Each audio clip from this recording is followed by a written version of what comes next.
daan ng manok. May na temprano kandinong tanan, good morning sa inyong lahat. Dan. Maya din da ang aming alagang manok. Isisipon mo ro dan. Magaling na ang aming alagang manok kasi nagkaroon niya ng sipon. Sa loob ng 3 araw mahigit. Ng 4 na araw yata. Sige lang dapa dan. Agaya din da kay tanag masakit mga 3 kadlaw. Kag 4.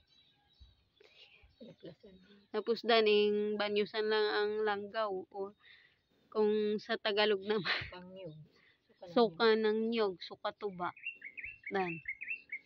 Mabaskag-baskag dan magapang rutos na ng masig ka manok.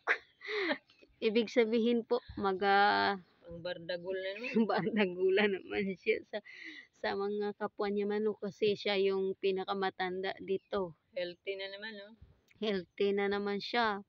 Matambok duman na kay naka-recover din na. Ibig sabihin mataba na siya kasi nakabalik na ang kanyang lakas. Sige, matamang salamat. Sige, maraming salamat. Yan. Tagalog ko yunin ang aking lingwahe. Sige po, thank you for watching. Asensya na po sa aking grammar, itutupor.